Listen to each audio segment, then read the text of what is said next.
बोलिए सद्गुरुदेव भगवान की, गुरु माता की, भगवान भोलेनाथ की, माता कामाख्या की, सभी संतों की, गौ माता की, बोलिए सच्चे दरबार की, करौली शंकर महादेव की, हर हर महादेव।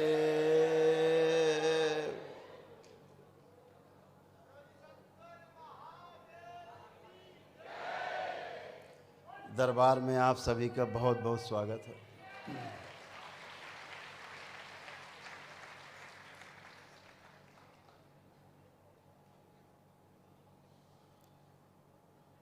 व्यवस्था को समझने का साहस वही करता है जो व्यवस्था में जीना चाहता है।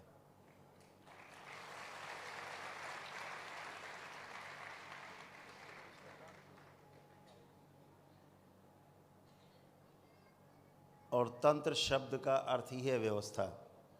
तंत्र वही समझना चाहता है जो तंत्र में जीना चाहता है, व्यवस्था में जीना चाहता है।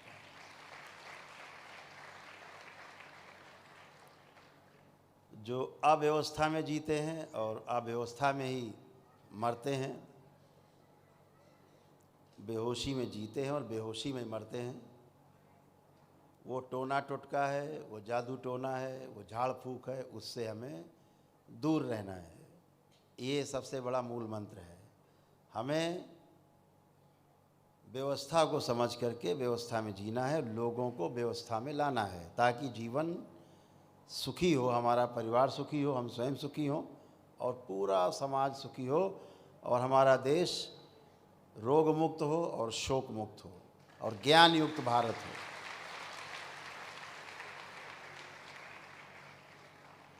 ज्ञान युक्त भारत बनने के लिए रोग से और शोक से मुक्ति, बिना रोग मुक्ति हुए, बिना शोक आप ज्ञान को उपलब्ध नहीं हो सकते। असंभव, एकदम असंभव कार्य। इसीलिए दरबार ने पहले आपको रोगों से मुक्त किया, शोक से मुक्त किया।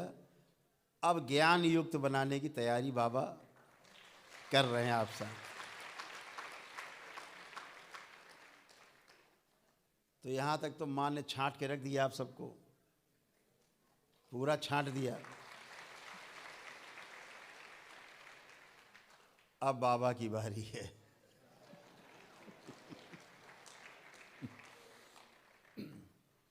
तो बिना रोग मुक्त हुए, बिना शोक मुक्त हुए चीज़ों से हम बाहर नहीं आते। जो चीज़ें हमें जीने नहीं देती, समझने नहीं देती, समझ करके व्यवस्था में नहीं जीने देती, तो वो सब चीज़ें नष्ट हो चुकी हैं, अब वो शेष नहीं।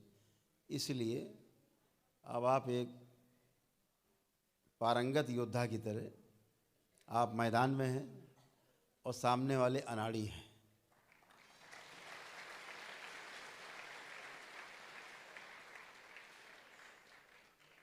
दुश्मन की पहली जान कब निकलती पता है? जब अपने दुश्मन को सामने देखता है, उसकी चाल से सामने वाला दहल जाए, ये पहली जीत होती है।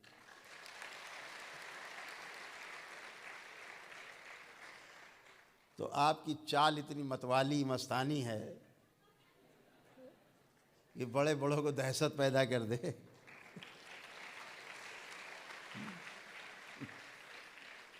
तो जो दहशत पैदा होती सामने वाले में, ये दहशत किसी को डराने के लिए नहीं है, ये दहशत उसमें इसलिए पैदा करता है दरबार, उसके अंदर कुछ इच्छाएं पैदा करता कि यार काश मैं भी इसकी तरह मतवाला हो सकता।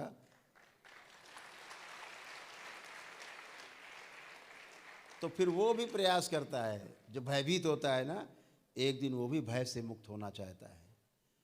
हमेशा ध्यान रखो, जो भयभीत होगा वही भयभीत करता है, हाँ? और जो भय मुक्त होगा वही दूसरों को भय मुक्त कर सकता है। यही उपाय है, यही क्रम है, दूसरा कोई उपाय नहीं। किसी को भयभीत करके आप निर्भीकता से नहीं जी सकते। ध्यान रखें, किसी को डरा करके आप निर्भय होकर नहीं जी सकते। अगर डरा के जी रहे हैं तो निश्चित रूप से आपको डरना पड़ेगा, आप डरेंगे। इसलिए ध्यान रखो, निर्भीकता से हमें जीना है, एकदम निर्भीक, और दूसरों को भी निर्भीक बनाना है। तो समझने के लिए प्रस्तुत हूँ, आपको देख करके ऐसा वातावरण समाज में निर्मित करना है, इस तंत्र को ऐसे फैलाना है कि हमारे परिवार से सुगंध जो उठे ना, पूरे मोहल्ले में फैल जाए, मोहल्ले से पूरे जिले में फैले, जिले से पूरे देश में, पूरे विश्व में फैल जाए।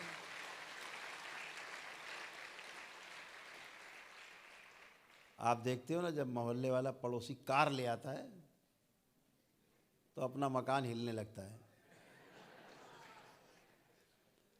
अब हिल रहा है, अब इसको कैसे रोका जाए हिलने से? तो हमको भी कार चाहिए,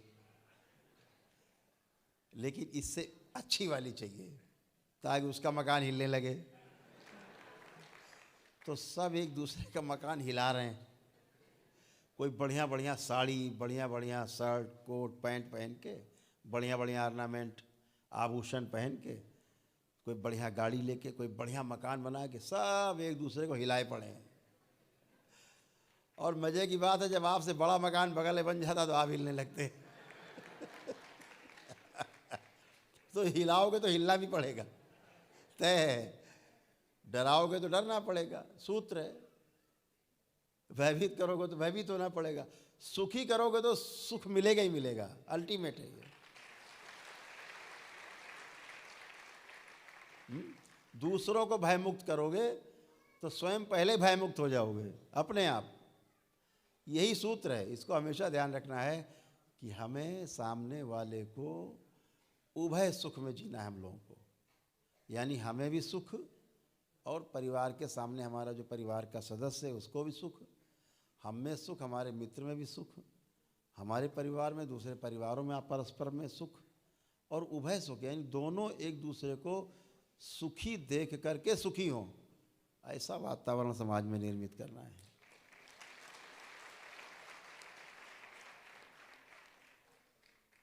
हम स्वस्थ हों, दूसरे स्वस्थ हों, हमारे अंदर कोई संशय, कोई किसी प्रकार का भय न व्याप्त हो, भ्रम ना हो, ऐसे हम जिए, दूसरा वैसे जिए। ऐसा समाज कितना सुंदर होगा कि सब निर्भीकता से जिए, भ्रम मुक्त हों और भय मुक्त हों। एक कुछ लोग ऐसे चलाते हैं,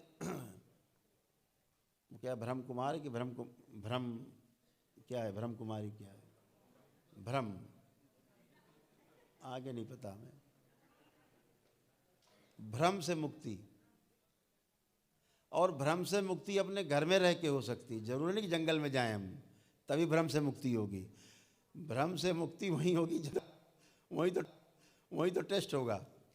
हाँ, सन्यासी थे तो पहाड़ों में निवास करते ही थे, रहते सन्यासी ज़्यादातर पहले पहाड़ों में थे।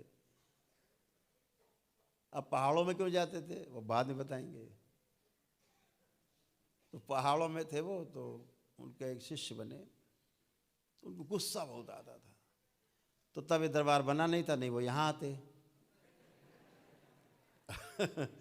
तो गुस्सा क्षण में गायब हो जाता। तो तब दरबार था नहीं, तो वो वहाँ पहुँच गए महाराज जी के पास। उनका महाराज जी, गुस्सा बहुत आता है, बोले कोई बात नहीं, 12 साल तुम वहाँ बैठ के आराम से ये मंत्र लो, जपो, 12 साल लगेंगे, ठीक से जप पाए तो मुक्ति। हुआ भाई, मरता क्या न करता, उनको गुस्से से इतना गुस्सा था कि अपने हाथे पैर काटने को उद्यत हो जाते थे। तो भाई 12 साल बाद बड़े खुशी खुशी नहा धो के, चंदन लगा के, जब 12 साल हो गए, नहाया धोया, मार इत्र लगाया, चंदन अंदर लगा के गुरु के सामने प्रस्तुत हुए कि प्रभु आज बड़े खुशी के दिन। बोले क्या हो गया आज? बोले आज 12 वर्ष पूरे हो गए।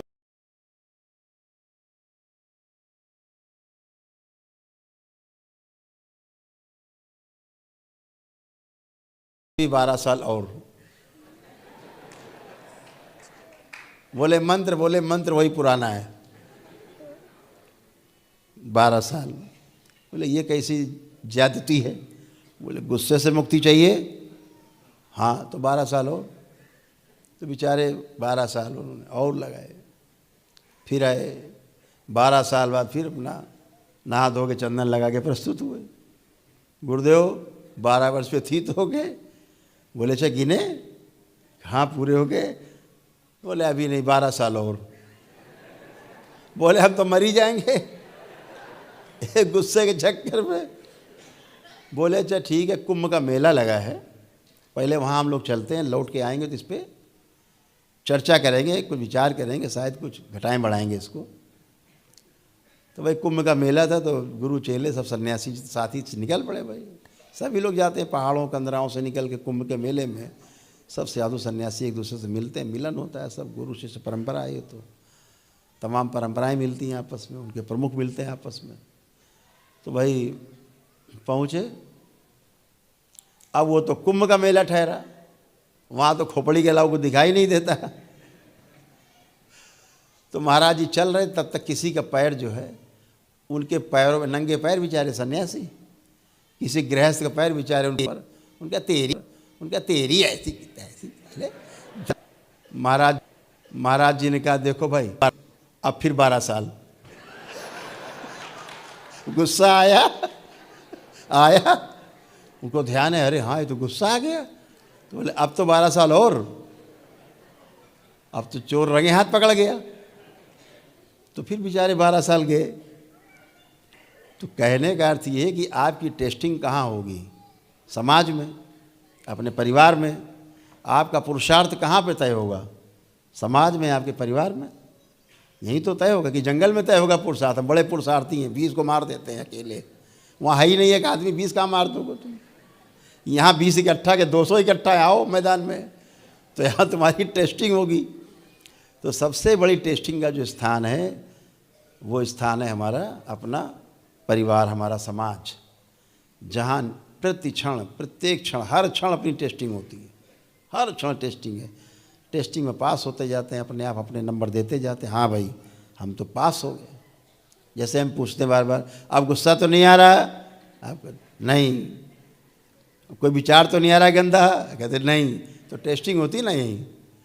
अब ये अलग है कि हम लोग चल के कहीं ऊपर पहाड़ों में शिविर लगाते तो वहाँ भी यही होगा, लेकिन ऐसा व्यवस्था में है कि हम अपने को टेस्ट करते हैं। तो समाज में रह करके हम जब जैसे बनते हैं, जैसे होते हैं, तो हमारा आचरण ही हमारा प्रमाण होता है, शब्द प्रमाण नहीं है।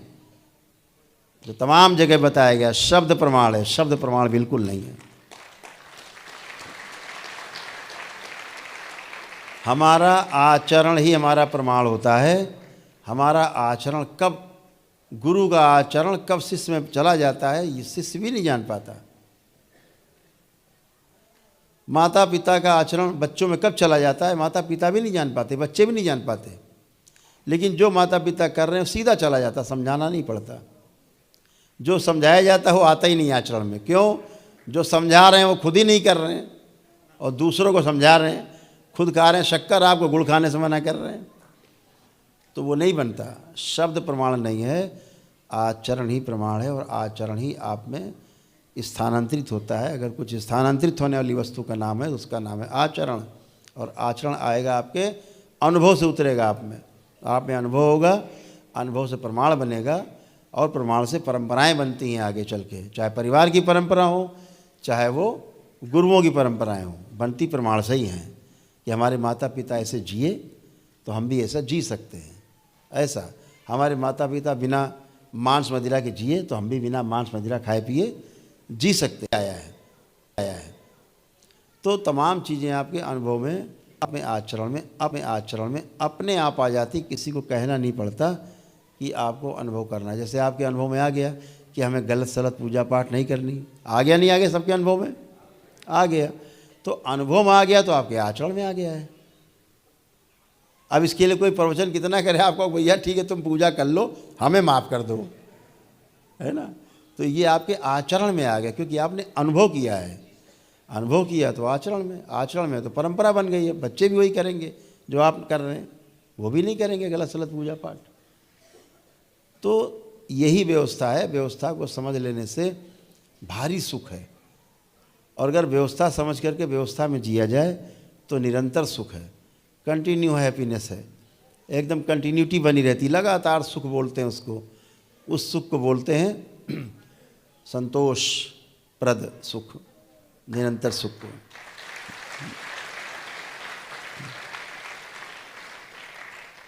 तो सुख फिर आता है शांति, फिर वही आनंद में बदल जाता है, फिर वही परम आनंद है। वो क्रम है उसका। तो समझ करके ही सुख है, बिना समझे केवल दुख है। दुख के अलावा संसार में कुछ है ही नहीं अगर आपने समझा नहीं है। इसलिए समझदारी के क्रम में जो आप आगे बढ़ रहे हो, ये बहुत अद्भुत है। ये आप बहुत परम सौभाग्यशाली हैं कि आपको बाबा और माँ का साथ मिला है, उनका संरक्षण मिला है।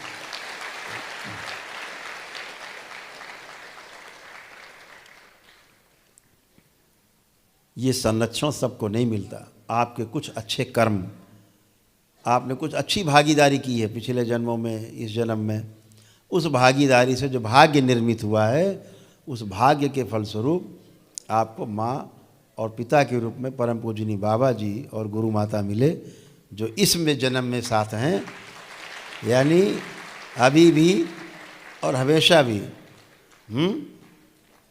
तो जीवन के साथ भी और जीवन के बाद भी ऐसा बाबा माँ का साथ है। तो ये जो आपके साथ अद्भुत कार्य हुआ है, वो बहुत परम सौभाग्यशाली लोग हैं जो आप जैसा पा पाते हैं। ऐसा नहीं कि धरती में गुरुओं की कमी है। यह भारतवर्ष हमारे ऋषि मुनियों का देश है। ये व्यापारियों का देश नहीं है। बाकी देश सब व्यापारी हैं, अपना देश आज भी ऋषि मुनियों का ही देश है। ऋषि मुनियों का देश नहीं होता तो आप यहाँ बैठे नहीं होते। आप गुणा गणित लगा रहे होते, यार यहाँ बैठ के हमारा व्यापार कम हो रहा है, यार दुकान तो इतना पैसा उड़ा जाता, हम वहाँ से यहाँ आ गए, यार इतना पैसा लगाते। वो गणित आपने लगाई नहीं, क्योंकि गणित हमने पहले ही बताई है कि जीवन गणित नहीं है। जीवन एक अनुभव है, जीवन एक यात्रा है, और सुखपूर्वक जीने के लिए हम जन्म लेते हैं। यही लक्ष्य है मानव का। मानव का लक्ष्य क्या है? कि सुखी रहना और समाधान को प्राप्त होना। ये लक्ष्य है मानव का। बिना समाधान प्राप्त हुए मानव कभी भी संतुष्ट नहीं होता। संतुष्टि तभी होगी जब वो समाधानित होगा, यानी समाधि को प्राप्त हो जाएगा, समाधि प्राप्त करेगा, इनलाइटेंड होगा, समझने के क्रम में आगे बढ़ेगा, समझेगा, तभी सुख मिलता है। कोई हो, बच्चा भी हो, जब तक नहीं समझ लेता तब तक पूछता रहता है, पापा इसका क्या मतलब हुआ? आप नहीं बताते फिर पूछता है, पापा इसका क्या मतलब हुआ? मम्मी इसका क्या मतलब हुआ? जब तक उसके प्रश्न का उत्तर नहीं मिल जाता पूछता ही रहता है, क्योंकि पैदा इसीलिए हुआ है, जानने के लिए। आज भी आप सड़क पे जा रहे हो, कार से हो, स्कूटर से हो, मोटरसाइकिल से हो, साइकिल से हो, चाहे पैदल हो, कहीं भीड़ लग जाए, 20 आदमी इकट्ठे खड़े हो गोला लगा के, आपकी गाड़ी तुरंत स्लो हो जाएगी। भैया क्या हो गया? अरे आपसे क्या लेना देना यार, तुम्हारा जाओ जहाँ जा रहे हो तुम। लेकिन फिर भी गाड़ी आपकी स्लो हो जाएगी। भैया यहाँ क्या हो गया, काहे भीड़ लगी? कुछ करना नहीं है, लेकिन अंदर एक क्यूरियोसिटी है, जिज्ञासा है ना। चाहे वहाँ आदमी थूक करके 4 लोग देख रहे हो तो भी आप पहुँच जाओ, भैया क्या देख रहे हो? तो जानना है, ये जानना है। ये जानने वाली क्यूरियोसिटी बहुत ज़बरदस्त है। और आदमी का जुड़ाव ऐसा है, कोई किसी से अलग नहीं है। इसको टेस्ट करना हो तो देख सकते हो, कोई किसी से अलग नहीं। चाहे जहाँ जन्म लिया हो, यहाँ जन्म लिया हो, और चाहे अमेरिका में जन्म लिया हो, मानव स्वभाव सबका एक जैसा है, अलग अलग नहीं होता। सब में क्षमताएं बराबर हैं। जीवन के रूप में क्षमता एक जैसी है। शरीर की क्षमता घटी बढ़ी हो सकती है, कम ज़्यादा हो सकती है, लेकिन जीवन के रूप में जो क्षमता है सभी में एक समान है। सब भगवान बुद्ध की श्रेणी को प्राप्त कर सकते हैं, सब महावीर बन सकते हैं, सब कबीर बन सकते हैं, सब नानक बन सकते हैं, सब कृष्ण बन सकते हैं, राम बन सकते हैं। सब में क्षमता है।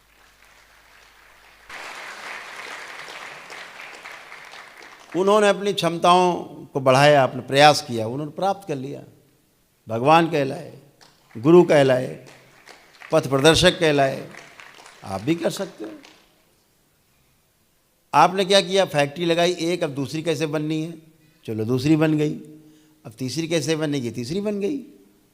आप और बुद्ध ने तो लगाया नहीं कि हमारा राज्य इससे बड़ा हो जाए और इससे बड़ा हो जाए और बड़ा हो जाए। तो आप जिस तरफ ध्यान देते हैं, जिस तरफ ध्यान देते हैं, वही चीज़ बड़ी होने लगती है, वही चीज़ आपको अच्छी लगती है। अच्छा लगना, अच्छा होना दोनों फ़र्क है, वो विषयवाद का है, लेकिन जिसमें आप ध्यान देते हैं वही चीज़ आपको समझ में आने लगती है, उसके आप स्पेशलिस्ट हो जाते हो। तो ये आपके अंदर है कि आपको कौन सा रास्ता चुनना है। आपने जो रास्ता चुना, घर में रहते हुए, गृहस्थी में रहते हुए, स्वयं को, अपने परिवार को, समाज को सुखी बनाना है, सुखी रहना है, सुखी करना है। आपने ये रास्ता पकड़ा है तो आप उस रास्ते पे सफल हो जाएंगे। जो फैक्ट्री लगा रहा है वो फैक्ट्री वाले पे चला जाएगा। सबके अंदर क्षमताएं हैं, उन क्षमताओं को विकास आप करते ही रहते हैं समय समय पे, तो वैसा ही होता है। तो हमेशा ध्यान रखो कि हमें अपना लक्ष्य पहले तय करना है। अड्डम कड्डम सड्डम नहीं चलना। मकान बनाना बोले पहले छतें डाल दें, अरे भाई छत तो बाद में आएगी, पहले बीम पिलर इलर खड़े होंगे तभी छत आए। कुछ लोग छतें बनाने के तो घूमते रहते हैं, हम तो डायरेक्ट छत डालेंगे, कुछ भी हो जाए, देख लेना एक दिन। अब भैया वो दिन कब आता तो हमें तो पता नहीं, लेकिन हमें ऐसे रोज मिलते हैं लोग जो छतें डालने के लिए घूम रहे हैं। इतना सीमेंट गिट्टी मोरंग सरिया इकट्ठा करे हैं, है सब कुछ, लेकिन पिलर नहीं बनाना है, छत डालनी है उन्हें। भैया पहले पूर्वज मुक्ति करो, पितृ मुक्ति करो, तब पिलर खड़े होंगे, बीम खड़ी होगी। ऐसे छत, वो छत नहीं डालने देंगे, वो अपना पिलर लिए लिए घूम रहे हैं पितृ, वो अपना पिलर इधर वो इधर। अब आप डालो छत, पता रहेगा सब पिलर एक जगह खड़े कर दिए, अब डालो छत। तो इसलिए पहले पूर्वज मुक्ति, पितृ मुक्ति, स्मृतियों से मुक्ति, दोषों से मुक्ति, उसके बाद फिर हम वहाँ बढ़ते हैं जहाँ आप बढ़ के आप आएँ आगे। आप तभी आगे बढ़ के आप आएँ जब आपके पिलर खड़े हो गए हैं, अब आप छत डालने के लिए तैयारी कर रहे हैं, तो अब छत पड़ेगी।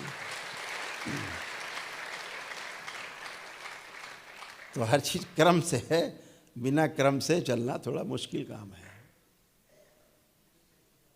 भय का तो बहुत बुरा हाल, बहुत बुरा हाल है भय का। एक छोटी सी कहानी है कि एक सज्जन थे, तो वो संत हो गए थे, तो गांव के सिरे पे, सिरान का क्या बोलता, जहाँ से सड़क अंदर जाती थी, वहाँ अपना वहीं किनारे झोपड़ी बना के वहीं रहते थे। तो एक दिन देखा उन्होंने रात में एक बड़ी कोई काली छाया गांव की तरफ प्रवेश कर रही थी। तो उनका है, भैया कहाँ जा रहे हो, खड़े हो जरा, तुम अलग टाइप के लग रहे हो कुछ देखने में। तो उनका, हाँ महाराज हम काल हैं, हम महाकाल के आदेश पे आए हैं, और इस उसमें हमको स्वयं आना पड़ा, नहीं दूत आते हैं। बोले भाई तुम काहे के लिए आए हो? बोले यहाँ से कम 20 लोग मरेंगे, तो ज़्यादा भीड़ है तो इसलिए हमको खुद आना पड़ा है। तो बोले भैया ठीक है, तो तुम्हारा काम ही यही है, ले जाओ 20। बोले कोई छूटने को पाए? 19। बोले ना, 20 से कम तो जाएंगे नहीं। तो जाओ भाई ले जाओ 20। बोले कब तक लौटोगे? बोले 3 दिन में लौटाएंगे। बोले अच्छा। अगले दिन गांव में हैजा फैल गया। उस समय हैजा फैल जाता था, तो दवा नहीं होती थी। हैजा जो है लाइलाज रोग माना जाता था उस समय। तो लाइलाज रोग था, तो अगले दिन हैजा फैल गया। अब 1 मरे, 2 मरे, 4 मरे, 10 मरे, गांव में पूरा आतंक फैल गया। अब तो हमारा नंबर आया, हर आदमी को लग रहा मेरा नंबर आया। अच्छा, पहले जुगाड़ नहीं था गांव से भागने का, परिवार को छोड़ के भागता नहीं था। अब 10 मर गए, 15 मर गए, 20 मर गए। आतंक फैला, 40 मर गए, 50 मर गए, 70-80 मर गए। अब वो महाराज जी बोले 3 दिन को बोला था, ये तो घुस गया, निकल ही नहीं रहा वहाँ से, सबको मारे डाल रहा है। 20 बोले 70 मार दिए। वो निकले वहाँ से 10-12 दिन बाद। काल महाराज सन्यासी ने, इधर आओ, इधर आओ। क्या हो गया महाराज, इतना नाराज काहे हो? बोले तुम महा झूठे आदमी हो यार, तुम तो 20 कहे थे 70 मार दिए। तुमको किसका भय, मौत को किसका भय है? तुम तो खुद ही मृत्यु हो, दाता हो, मौत हो, काल हो साक्षात। पहले ही बता देते भैया 70 मारेंगे हम, 20 काहे कहे? बोले महाराज देखो बात तो यही सही है, हम तो 20 ही लेने आए थे, अब 50 भय के मारे मर गए, अब हम क्या करें, हमारी तो मजबूरी उन्हें ले जाना, मर गए। तो ये भय के मारे मरे 50। तो ऐसा ही रोग पूरे विश्व में एक फैला, भय का रोग, दरबार से जुड़ा हुआ। जिसने प्रक्रिया दरबार की पूरी की, एक भी व्यक्ति की मृत्यु उस काल में नहीं हुई। बहुत बड़े बड़े प्रमाण हैं दरबार में। इनकी ऑक्सीजन 24-25 रह गई थी, दरबार ने 2 मिनट के उनकी ऑक्सीजन फोन पे ही 75-80। तड़प रहे हैं कि प्राण निकल रहे हैं, अब मरे, अभी मरे, मरे मरे मरे मरे, एकदम जिंदा होकर बैठ गए ऐसे के। और ऐसे लोग थे जिन्होंने प्रक्रिया भी नहीं की थी, ऐसे लोगों को भी दरबार ने बचाया। और उस काल में यहाँ जितने लोग बैठे हो ना, इतने लोग यहाँ रह गए थे, फंस गए थे, बाकी चले गए, जितने लोग रह गए थे निकलते इतने लोग रह गए थे। तो रोज़ सबके साथ ध्यान साधना यहीं अपना उठा पटक होती थी, रोज़ खूब ध्यान साधना होती थी, सब यहीं पे प्रतिदिन संकल्प होते थे। और सब ऐसा ही बैठते थे, सब एक साथ यहीं सोना, एक साथ भोजन बनना, एक साथ खाना, एक साथ रहना। कहीं ना कोई भय, ना कोई रोग, छींक तक किसी को आई नहीं कि छींक भी आई हो किसी को। और 2 महीने बाद यहाँ से जो रोग और थे, रोग और नष्ट होके एकदम टन होके निकले। और यहाँ प्रशासन के हाथ पैर फूल रहे तो गुरुदेव इतना आदमी आपके यहाँ कुछ हो ना जाए। हमने कहा भैया बाहर देखो तुम,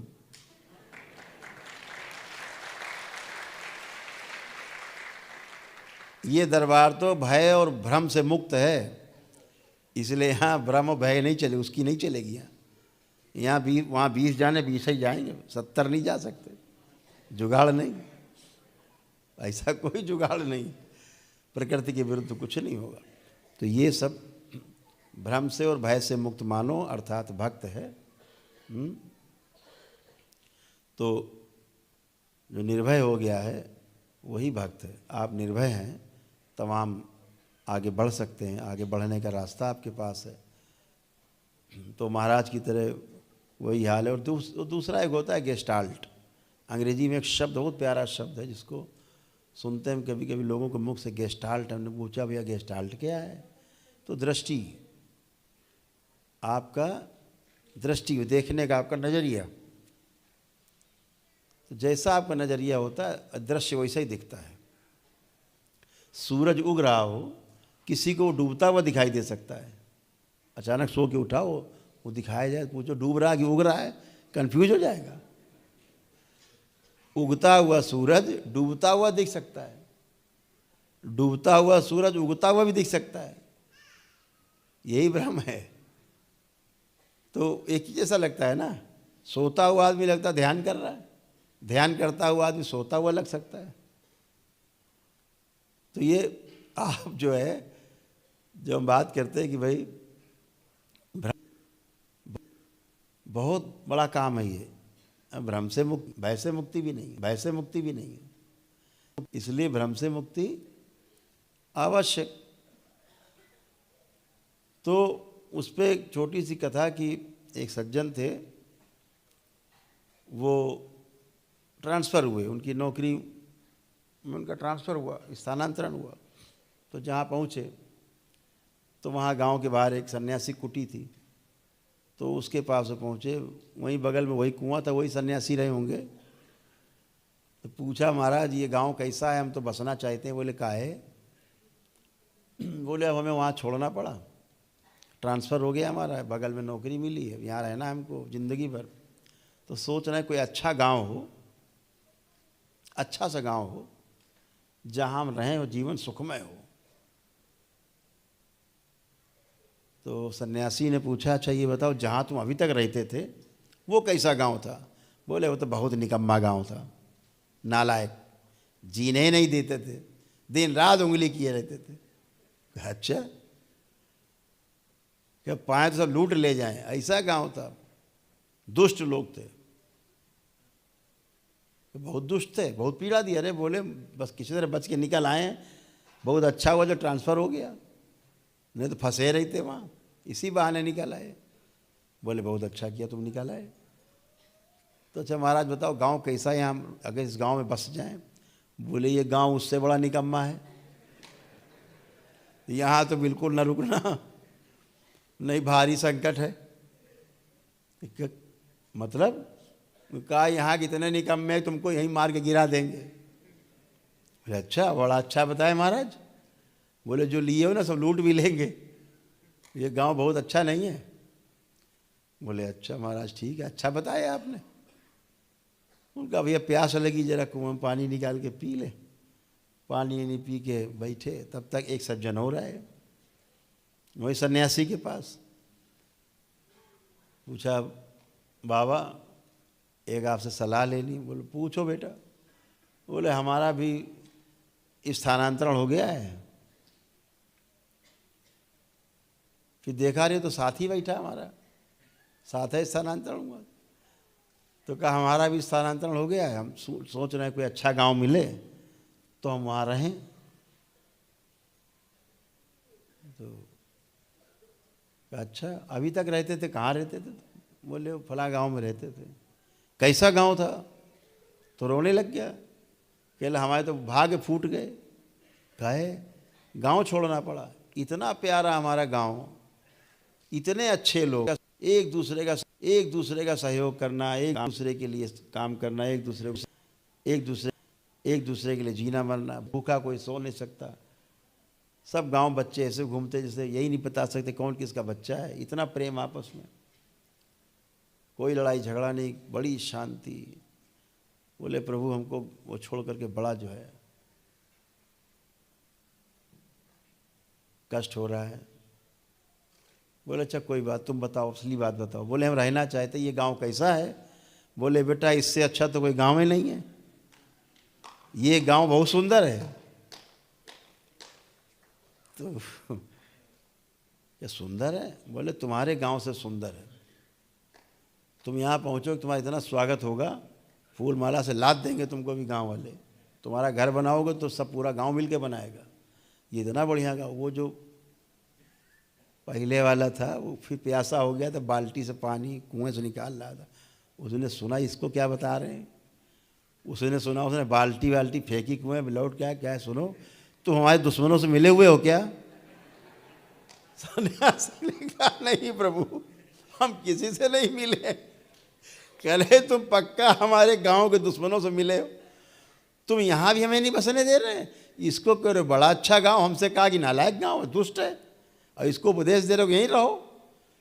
तुम बड़े देखो बच्चा बैठो, ना कोई दुष्ट होता है ना कोई अच्छा होता है।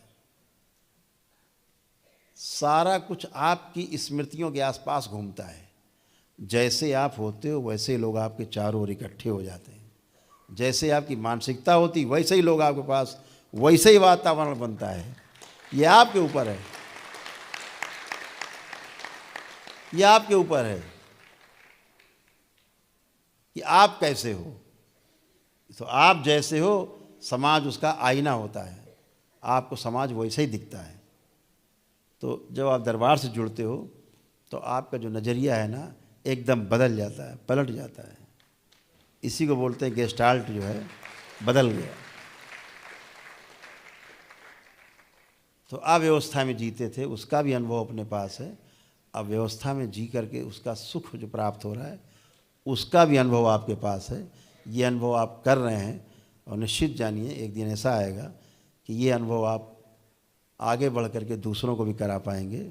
जैसे आप चल रहे हैं कि कदम, ऐसे आपके पीछे लोग चल पाएंगे। तो हर चीज़ अपने कर्मों से निर्मित होती है, हमारे द्वारा सारी परिस्थितियाँ उत्पन्न की जाती हैं, तभी होता है। कहते हैं ना कि मनुष्य परिस्थितियों का दास है, दरबार कहता है ऐसा बिल्कुल नहीं है। मनुष्य परिस्थितियों का, मनुष्य स्मृतियों का दास है। जैसी स्मृति वैसे ही बन जाता है, ये उसकी मजबूरी। तो हमेशा आप अच्छे हैं, बाबा माँ की कृपा आप सब पे ऐसे ही बरसती रहे, आप सबका परिवार का ऐसे ही आनंद में बनना हो जाए, आनंद में रहना हो जाए, अच्छे अच्छे फूल खिलें, कमल खिलें, सुगंध फैले, और ये सुगंध इतनी फैले कि पूरे विश्व में फैल जाए। आपकी सुगंध, आपके दरबार की सुगंध, आपके चरित्र की सुगंध फैल जाए और लोग आप जैसा बनना चाहें, ऐसा हो जाए।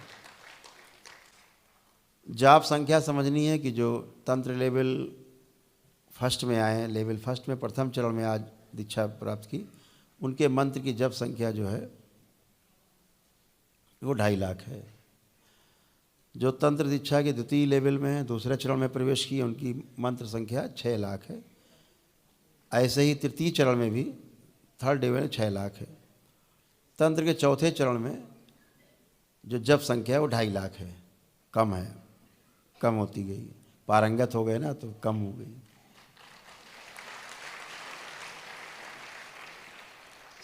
काखा गागा अंगा पढ़ाने में, ABCD पढ़ाने में बड़ा कसरत है।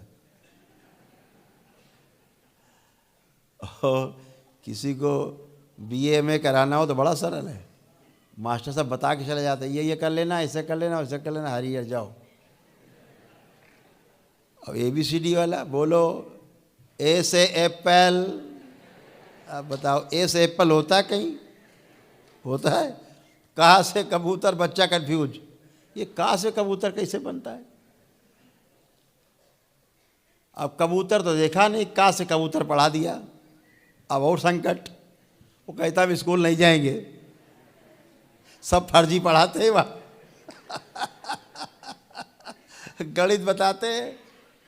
गणित बताते कि 1 आम माइनस 1 आम बराबर 0 आम, 1 आम से 1 आम घटाओ तो क्या आता है?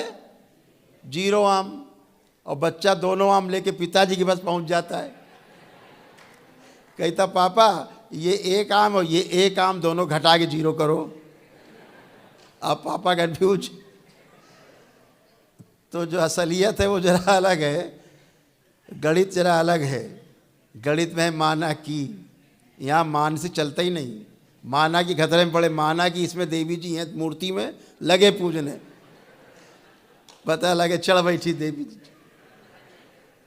अब देवी थी नहीं, पता लगे उसमें दैत्य बैठे। तो मान के पूज रहे संकट, तो अब आप जान के पूज रहे हैं, इसलिए संकट से बाहर।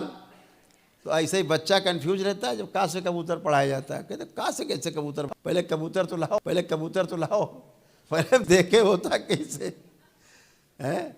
आप देखो कभी बच्चा छोटा हो या बच्चा आपका हो, आप कोई फुलवारी में काम कर रहे हो, हैं, चाहे घासा कतर रहे हो खुरपी से, आप देखो पानी छिड़क रहे हो, बच्चा आ जाएगा पानी डालने लगेगा, इधर पानी इधर छिड़केगा, आपको गंदे हो जाओ अंदर चलो, और उसको उसी में मज़ा आ रहा है, क्योंकि यही तो सही काम है, असली काम है यही है। उसको कहाँ से कबूतर पढ़ा रहे हो आप, उसके चढ़ता नहीं बुद्धि में। और उसी दिन से बच्चा चच्चा बनना शुरू होता है, जिस दिन से आप कह देते हो, पड़ोसी जब आता है कि भैया तोताराम है क्या, तो तोताराम कहते हैं बच्चे से अपने, बता दो है नहीं घर में है। तो जब पिता सिखाता है घर में रहते हुए बच्चे को कि बता दो कि है नहीं पापा घर में, तो पहली बार बच्चा यही बोलता है कि पापा कह रहे हैं कि पापा घर में नहीं है। बच्चा बोलता है कि पापा कह रहे हैं कि पापा घर में नहीं है। अच्छा, चीटिंग। अब उसके बाद बच्चे क्या हाल होने वाला है, अंदर आते पापा का एक कंटाप, वो पहले दिन चच्चा बनता है, वो समझ जाता है बिल्कुल सही बात नहीं बोल रही है, तो परमहंस तब तक रहता है वो जब तक वो ये बताने वाली श्रेणी में रहता है कि पापा कह रहे हैं कि पापा घर में हैं, समझो अभी परमहंस है, ठीक। और जिस दिन वो कहीं लगे पापा घर में नहीं है होते हुए भी, तो समझो ये परमहंस नहीं है। ये क्या बन गए? तोता बन गए। जो पढ़ाया जाएगा उतना ही बोलेंगे, तो तोता राम बन गए। तो पहले दिन यही बच्चे का टर्निंग पॉइंट होता है असलियत से। और उसके बाद जब बच्चा बड़ा होता है, पूछो बेटा कहाँ हो? पापा क्लास में हैं। पता लगे पिक्चर देख रहे हैं हाल में बैठे। अब पापा तोता बन गए, अब पापा बने तोता। तो ऐसे ही बच्चे ऐसे ही एक दूसरे को सब चलाए पड़े एक दूसरे पे। तो जो सीखा वही बाद में पलट के देगा। तो आपसे चर्चा हो रही थी कि ये दीक्षा का जो कितने लोगों ने लिया और कितने जाप करने हैं। अभी कल प्रातःकाल से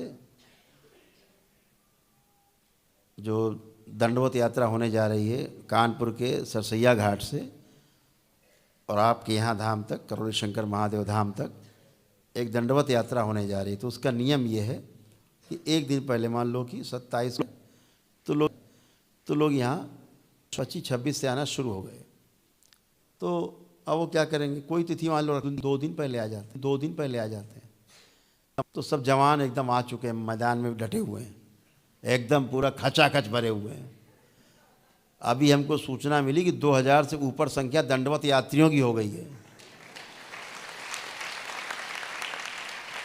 अभी ये शुरुआती संख्या है, परसों होनी दंडवत यात्रा।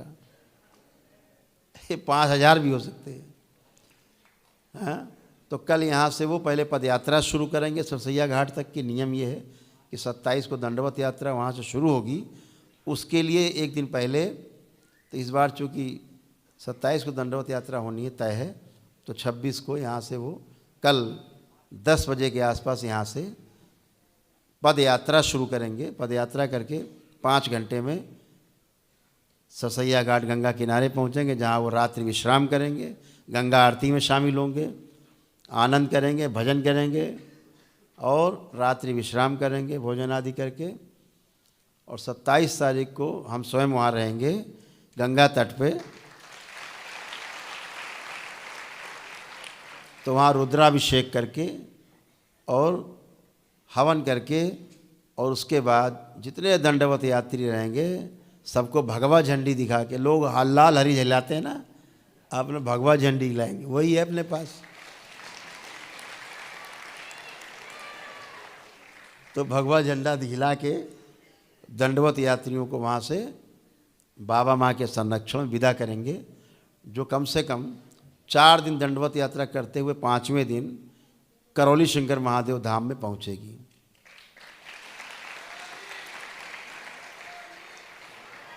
तो दरबार ने व्यवस्था की है कि पहले दिन जैसे दंडवत यात्रा 5 किलोमीटर चली, मान लीजिए 20 किलोमीटर की यात्रा है, करीब 19 किलोमीटर कुछ है, 20 मान लेते हैं।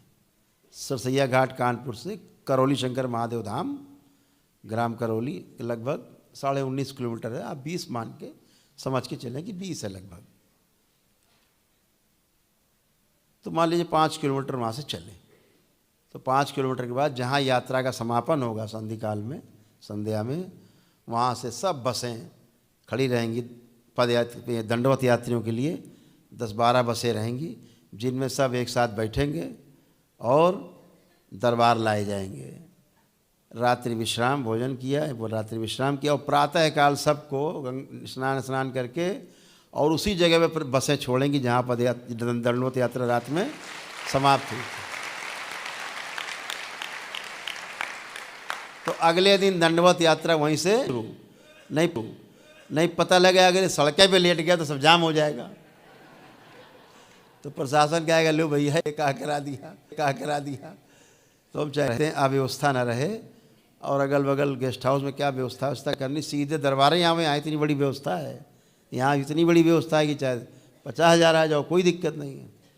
तो ऐसे बराबर प्रतिदिन जहाँ पे दंडवत यात्रा का समापन होगा प्रतिदिन 5-5 किलोमीटर पे, वहाँ से ये बसें रहेंगी 10-12, सब ला करके एक बार में 2 बार में, सब 2 बार में 3 बार में दरबार लाएंगी। दरबार में रात्रि विश्राम किया भोजन करके, और प्रातःकाल फिर उठा के वहीं पे नहा धो के सब लोग नाश्ता करके पहुंच गए दरबार से, जहाँ पे दंडवत यात्रा छोड़ी थी।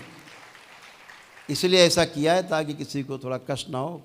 तमाम लोग साथ में रहते हैं, बच्चे भी रहते हैं, महिलाएं रहती हैं, बच्चियां रहती हैं, इसलिए सुरक्षा की दृष्टि से दरबार का ये दायित्व बनता है कि सभी लोग अच्छे से सुरक्षित धार्मिक यात्रा को पूरा कर सकें। तो हर महीने की एक तारीख जो है वो डिक्लेयर रहा करेगी। तो आज ही हम अगली दंडवत यात्रा की जो तारीख है वो हम डिक्लेयर कर देते हैं। तो अगली दंडवत यात्रा की तारीख ये है कि 11 मार्च है।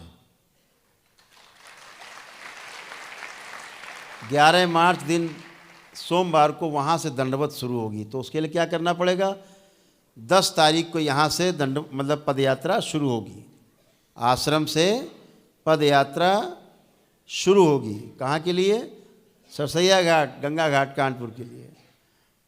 तो 10 तारीख को यहाँ से जो पद यात्रा शुरू होगी, उस पद यात्रा का नाम दिया गया तपस यात्रा, सांकेतिक तपस यात्रा। तो जो तपस यात्रा हम लोग करना चाह रहे थे 11 मार्च को यहाँ से बनारस तक की, तो वो तो हो नहीं पाई। अब चुनाव आ गए, उसके बाद करेंगे कभी। तो हम लोग 10 तारीख को, चूँकि 10 तारीख को अमावस्या भी है, तो हम लोग 10 तारीख को यहाँ से प्रातःकाल मार्च करेंगे। तो जो अमावस्या मनाने वाले लोग हैं 9 तारीख को ही आ जाएं। तो क्या होगा, हम सब लोग 10 तारीख को यहाँ से सरसैया घाट कानपुर के लिए प्रस्थान करेंगे 10 तारीख को, और वहाँ पहुँचकर अमावस्या का हम लोग हवन करेंगे गंगा तट पे, पूर्वज मुक्ति के लिए।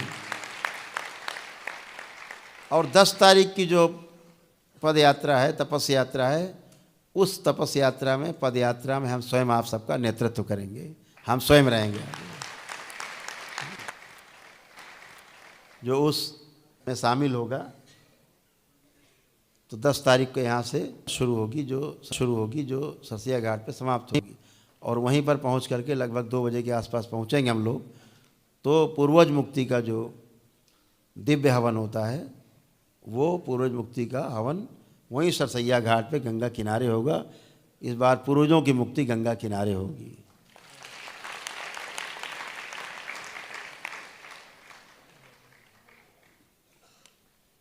अगले दिन हुआ 11 मार्च। अब जो लोग दंडवत यात्रा करना चाहेंगे वो लोग 11 तारीख को वहाँ से दंडवत यात्रा, जैसे अभी होने जा रही 27 को कानपुर से धाम के लिए, करौली के लिए, ऐसे ही 11 को वहाँ से कर पाएंगे। तो दोनों काम उनके हो जाएंगे। दंडवत यात्रियों की यहाँ इधर से पदयात्रा पूरी हो गई, उधर से दंडवत यात्रा हो गई। क्योंकि नियम बना है कोई भी यात्रा करने के पहले दंडवत यात्रा या पद यात्रा दरबार आकर के अर्जी बंधन अवश्य कर लें, ताकि रास्ते में कोई परेशानी ना हो। नहीं, हमेशा फ़ोन आते हैं, गुरुजी ये बेहोश हो गए, गुरुजी उनकी आखिरी सांसें चल रही हैं, गुरुजी डॉक्टर ने मना कर दिया। अरे हम कहा भाई ऐसे नहीं मना करते डॉक्टर, हमसे बात कराओ, सबसे बड़े डॉक्टर बाबा ऐसे तमाम रोज़ सूचनाएं आती हैं दरबार में, अब वहाँ यात्रा कर रहे हैं, बेहोश हो गए, पड़े हैं, अस्पताल ले गए। दरबार ऐसे ठीक करता तुरंत, और फिर वो पद यात्रा करके, दंडवत यात्रा करके दरबार आते हैं। बहुत बीमार हों, गंभीर रोगी हों, वो ना करें दंडवत यात्रा, पद यात्रा। वो लोग करें जो लोग स्वस्थ हैं, अपने परिवार के लिए करें। जो कर सकते हैं, हिम्मत है, करें। बहुत गंभीर हो वो नहीं करें, उससे थोड़ा बचें। ठीक है ना, आपके परिवार के लोग कर रहे हैं तो आप साथ साथ चल सकते हैं उनके। इसको आपको सूचना देनी थी। तो 11 तारीख को उधर से दंडवत शुरू होगी, इसके लिए 10 तारीख को कानपुर के लिए यहाँ से। तो इस बार का जो अमावस्या का कार्यक्रम है वो करौली शंकर महादेव धाम सरसैया घाट के किनारे बनाया जाएगा, जहाँ पे पूर्वज मुक्ति होगी। इस बात को सब लोग अपने नोटिस में रखेंगे। तो आप सभी लोगों ने बहुत समय दिया है, थोड़ा सा ध्यान छोटा सा हो जाए, सब लोग तैयार हो जाएं। इस ध्यान को जो अभी आप करने जा रहे हैं, इसे आप अपने घर पर कभी भी कर सकते हैं। ये वीडियो में रहेगा, इतना पार्ट काट के और उसको आप पूरा चला करके, वो 10 मिनट का ध्यान होता है टोटल, 10-12 मिनट का। उस म्यूजिक को पूरा ध्यान रखते हुए जो इंस्ट्रक्शन हम देते हैं उस पर ध्यान देते हैं। आपको पता ही है कोई भी ध्यान करने के पहले बाबा और माँ को प्रणाम, और उसके बाद भगवान भोलेनाथ, माता कामाख्या को प्रणाम करते हैं, ध्यान करते हैं कि हमारी ध्यान साधना सुरक्षित और संपूर्ण हो। ओम। ये भी ध्यान रखो, जब भी आप ध्यान में बैठोगे संगीत को सुनने के लिए, ध्यान करोगे, सुनकर आपका भविष्य काल तुरंत बंद हो जाएगा। एक तुरंत भूत बंद, भविष्य बंद। तो वर्तमान में रहेंगे आप भटकेंगे नहीं, पूरे अच्छे से ध्यान कर पाएंगे जैसे अभी होने जा रहा है। आंखें बंद, सभी लोग अपने दोनों हथेलियों को ध्यान रखें। बाईं हथेली को या तो दाएं हथेली ऊपर रखें, बाएं हथेली के ऊपर, और आराम से रख सकते हैं, आँख खोल के देख सकते हैं हमें। ये बाएं हथेली के ऊपर दाईं हथेली रख के आप ऐसे रख सकते हैं, प्रेम मुद्रा में ऐसे बैठ सकते हैं, या दोनों हाथों की उंगलियों को ऐसे फंसा सकते हैं और ऐसे फंसा करके ऐसे बैठ सकते हैं आराम से। या ज्ञान मुद्रा में जो बैठते हैं, आपने देखा होगा, साधना करते हैं आप लोग, तो इस मुद्रा में बैठना, जो आपको सरल लगे, पालथी मारकर बैठना है। ऐसे मुद्रा लगा लेने से और पालथी लगा लेने से बाहरी ऊर्जा आप में प्रवेश नहीं करती, नकारात्मक ऊर्जा प्रवेश नहीं करती, लॉक हो जाता है। दरबार का कवच आपके चारों तरफ है ही। तो सभी लोग अपने अपने नेत्र बंद करें, रीढ़ की हड्डी सीधी करें, बिल्कुल रीढ़ की हड्डी सीधी, चेहरे पर एक प्यारी सी मुस्कान, हल्की मुस्कान चेहरे पे। आपके चेहरे पे जैसे भाव रहते हैं, बनाते हैं आप, वैसे अंदर चलने लगते हैं। तो मुस्कान रखेंगे तो अंदर प्रेम के भाव प्रवाहित होने लगेंगे। तो हल्की सी मुस्कान, रीढ़ की हड्डी एकदम सीधी, गर्दन सीधी, एक गहरी श्वास अंदर खींचे अपनी नाक से, मुंह बंद रखेंगे और नाक से ही बाहर निकालें धीरे धीरे। ऐसे 3 बार करें। खूब लंबी गहरी श्वास खींच के नाभि तक भरें, पेट तक, और फिर धीरे धीरे निकालें। 3 बार करें।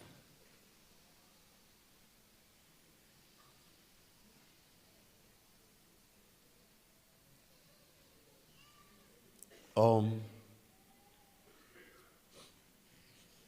इन सभी के भूतकाल और भविष्य के द्वार पे माँ की दृष्टि का पहरा लगा दिया जाए इस साधना के दौरान। ओम शिव।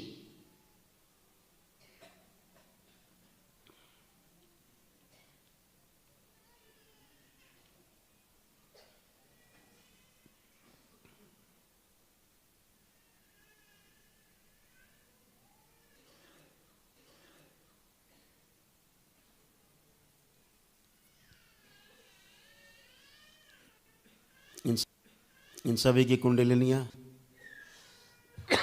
प्रकाशित करके रखी जाएं, अधोगामी से ऊर्ध्वगामी करके रखी जाएं। ओम शिव। कुंडलिनी ऊपर की ओर गति करेगी, आनंद छाएगा। इसके बाद आनंद ही आनंद होगा। इन्हें नित्य वर्तमान में रखा जाए सभी को।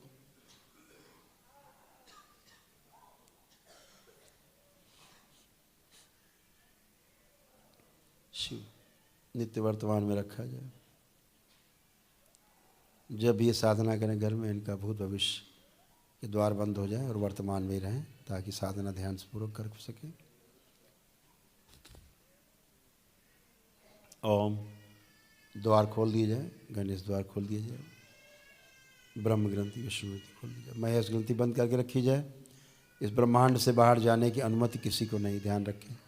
शिव।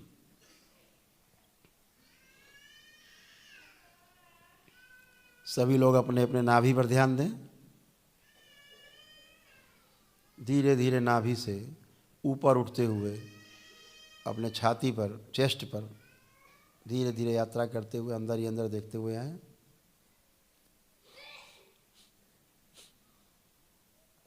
और ऊपर आए, गले के पास, गर्दन के पास,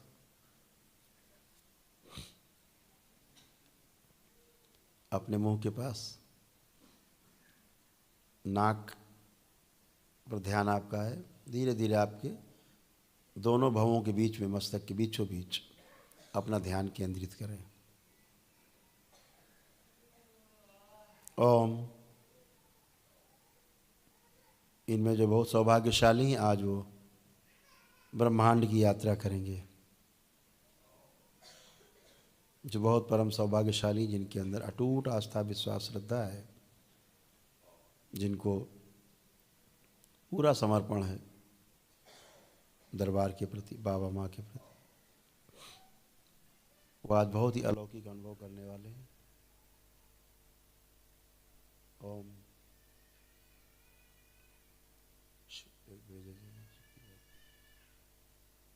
इनके औरे के बाहर औरा, इनका जो बाहर है बाहरी सिरा, ये जो अंश बाहर से आ रहा है, उसके बाहरी अंश का बाहरी परिवेश औरा का, वही हल्का सा टच करें इसे। ओम। शिव। सभी को पावन बना दिया जाए, पावन बना दिया जाए।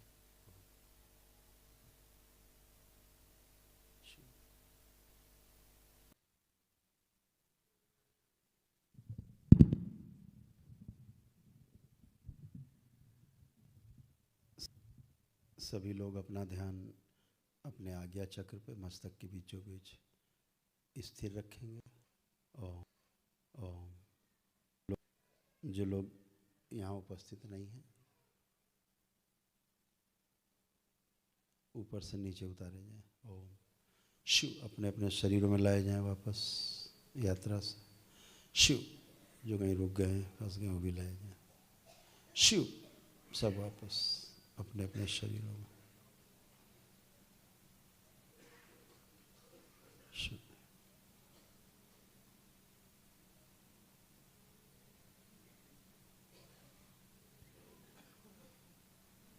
3 बार बोलें ओम नमः शिवाय।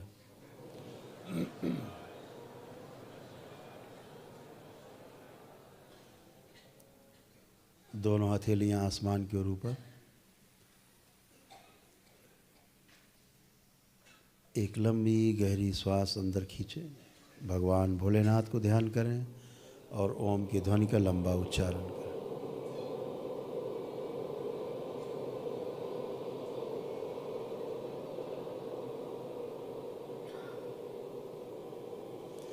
ऐसे 2 बार और दोहराएंगे।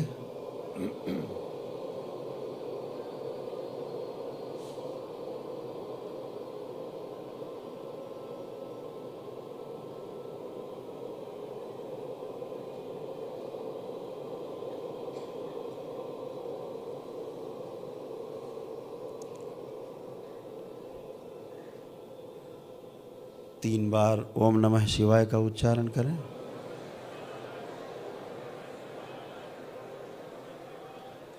तीन बार तालियां बजाएं। हथेलियां जांघों पे रख के 3 थपकी आपस में रगड़ें, हथेली नेत्रों पे रखें, ऐसे 3 बार करके, और धीरे धीरे अपने अपने नेत्र खोल देंगे। सभी लोग प्रेम से बोलिए सद्गुरुदेव भगवान की। आपके अगल बगल अगर कोई अभी भी नेत्र बंद करके बैठा हो या गिरा पड़ा हो, उंगली से हल्का सा टच कर ले, शरीर कहीं भी कोई टच कर ले, उठ जाएगा, वापस आ जाएंगे। एक बार टच करना है बस, बार बार नहीं कोंचना उसको, एक ही बार हल्का सा कहीं टच कर लो, शरीर सिर पे टच कर लो।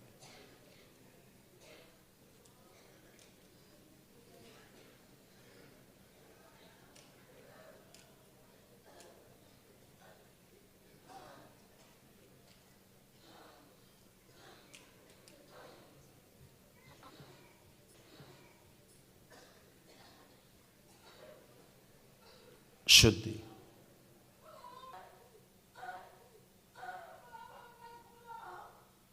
हाँ यही होता है, ना बुलाओ, छोड़ दो ऊपर ही, नीचे नहीं आना है, यही होता है। अभी इधर ही बैठे हैं, समाधि लगाए ऊपर,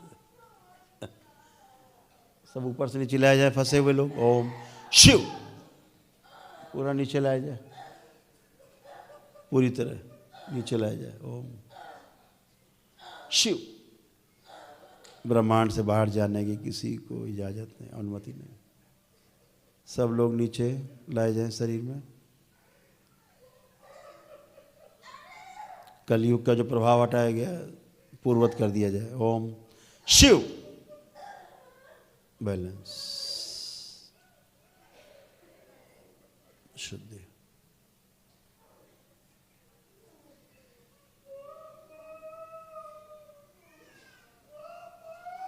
इतना आनंद है ऊपर, नीचे आने का लगता है बस नीचे से डोर काट दो बस बाबा, हमेशा के लिए।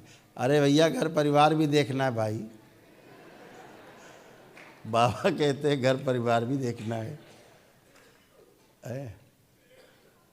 ऐसा बहुत काम करना। हम तो सन्यासी लोग बैठे, इनकी डोर नहीं काटते, इन्हें बहुत काम करना है अभी, तुम लोग कहाँ से काट देंगे। सबको नीचे रहना है, यहीं रहना है, अच्छा करना है, अच्छा रहना है।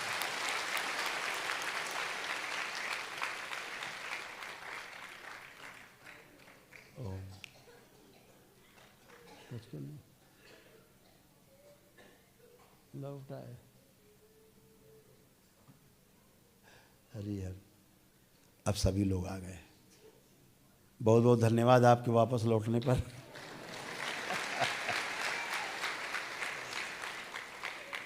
बहुत अलौकिक अनुभव होते हैं लोगों को, धीरे धीरे सब अनुभव आप कर पाएंगे। जितना ज़्यादा समर्पण और विश्वास गुरु के प्रति रहता है, उतना ही तेजी से घटनाएं घटित होती है ना। तो आप सभी लोग इसी तरह से यात्रा कर। हाँ एक बात और, घर में यात्रा कर लिए, पता लगे चले गए,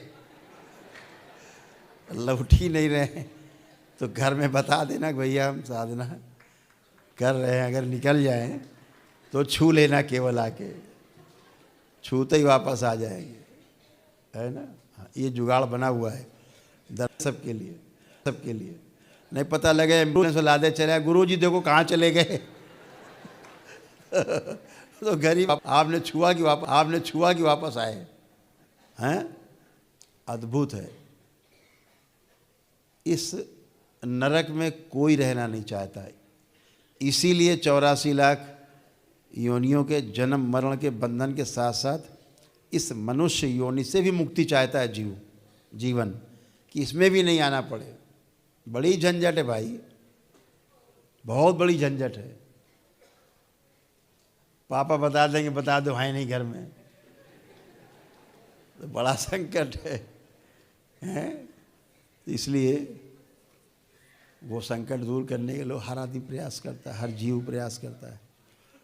तो ये सभी की अभिलाषा है यही, आप सभी ऐसा कर पाएँ, ऐसा जी पाएँ, जीवन को अपने स्वयं को समझ पाएँ। अपने जीवन को समझ जाएंगे तो दूसरे के जीवन को समझना बहुत आसान है। और बिना अपने को समझे, स्वयं को समझे, दूसरे को समझना असंभव। इसलिए अपने से समझने से शुरू करते हैं, जो आपने आज किया। ये घर पर भी इस संगीत के साथ जो हमने इंस्ट्रक्शन शुरू किए शुरू से, वो सारे इंस्ट्रक्शंस फॉलो करते हुए और आराम से आएंगे। ओम। सभी के विष्णु ग्रंथि, ब्रह्म ग्रंथि बंद कर दीजिए। शुद्धि। तो आप सभी लोगों को बहुत बहुत धन्यवाद, कि आप बहुत शुभकामनाएं, कि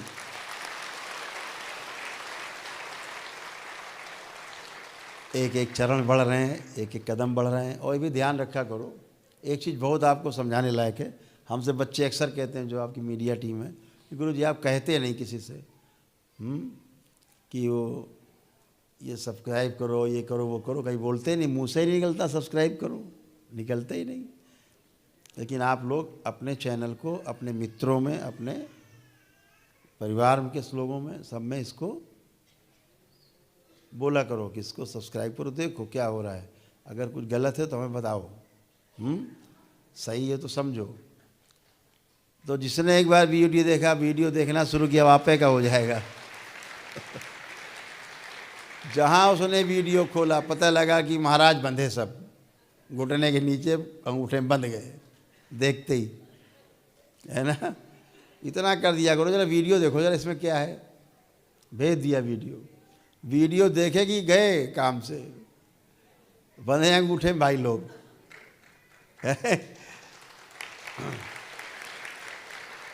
इससे उसका कल्याण होगा, का कल्याण होगा, का कल्याण होगा। तो सब लोग इसको, जो भी वीडियो है उसको आगे फॉरवर्ड किया करो। और ये भी ध्यान रखो, कोई नकारात्मक तमाम नहीं है। जो माल असली होता है बाजार में खूब बिक रहा होता है, नकल हमेशा उसी की होती, ध्यान रखो। तो घबराना नहीं है।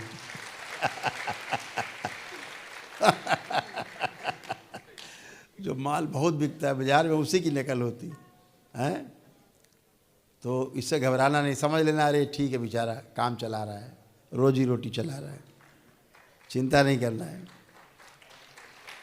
दरबार को उल्टा सीधा बोले, हमें बोले, समझ लेना बेचारा त्रस्त है, उसकी गंदी स्मृतियाँ हैं, बुलवा रही हैं सारे से। ये भी अच्छा हो सकता है, तो प्रार्थना करना कि बाबा इसको भी सद्बुद्धि दे दो। और बहुत लोग सद्बुद्धि आ जाती, जब आप प्रार्थना करते हो तो आ जाती सद्बुद्धि अपने आप। तो कुछ उस पर अपने कोई ज़्यादा चक्कर में नहीं पड़ना है, ना आगे फॉरवर्ड करना है ना कुछ, ठीक है। कुछ नहीं, बहुत ज़्यादा करना है तो रिपोर्ट वाला बटन आता है वो दबा दिया बस, उसके अलावा कुछ नहीं। किसी को फॉरवर्ड नहीं करना कि ज़रा देखो, उससे क्या होता है उसके व्यूज़ बढ़ने लगते हैं, वो लगता है बड़ा भारी अच्छा काम कोई कर दिया। और उनका कमेंट बॉक्स खोल के देखो तो केवल गाली ही लिखी रहती उनके लिए। इतना वक्त लोग गरिया देते। अपना जुबान क्यों ख़राब करें। जो काम कर रहा, सबके काम अलग अलग है। कौवे का काम अलग है और मोर का काम और हंस का काम अलग अलग। हंस कौवे का काम नहीं कर सकता, कौवा हंस का नहीं करेगा। सुई तलवार का काम नहीं करेगी, तलवार सुई का। सबका सदुपयोग है इस संसार में, बगैर प्रयोजन के कुछ भी नहीं है। जब ऐसे लोग आलोचना करते हैं तो अपने पे दृष्टि जाने के लिए अच्छा मौका रहता है, देखा जाए कुछ गलत तो नहीं कर रहे हैं हम, सुधार होगा उससे। दिक्कत क्या है, कहा भी तमाम ऋषियों ने कि निंदक नेरे राखिए आंगन कुटी छवाए।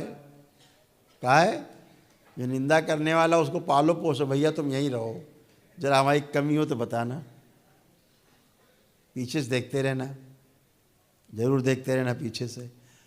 तो इसलिए उस पर कोई ज़्यादा ध्यान नहीं देना है, अपना सारा कार्य सकारात्मक करना है, सकारात्मक ऊर्जा पे, सकारात्मक विचारों पे ध्यान देना है बस। बाकी जो पीड़ा में है उनके प्रति सहानुभूति रखना है कि ये भी बेचारा परेशान है, इसके भी पितर और महाराज लोग इस चैन नहीं लेने दे रहे बेचारे को, तो अपना एक चैनल खोल के बैठ गया, अपना को वही बक रहा है, कुछ अपनी भड़ास सब पे निकाल रहा है। वो समझो कि सबको जगा रहा है, और है ना। तो जो दरबार आते हैं अनुभव लेते हैं, बहुत लोग आते हैं गुरुदेव हम तो बड़ा उल्टा सीधा समझते थे, बहुत आते हैं, रोजे आते रहते हैं कि बड़ा हम तो उल्टा समझ, यहाँ तो बिल्कुल एकदम अलग है मामला। हम कहा ठीक है, अब तुम भी शामिल हो गए ग्रुप में। इसलिए कोई अंदर द्वेष नहीं रखना है, अपने को आप आगे बढ़ना है, अपने पे लगाना है काम आगे।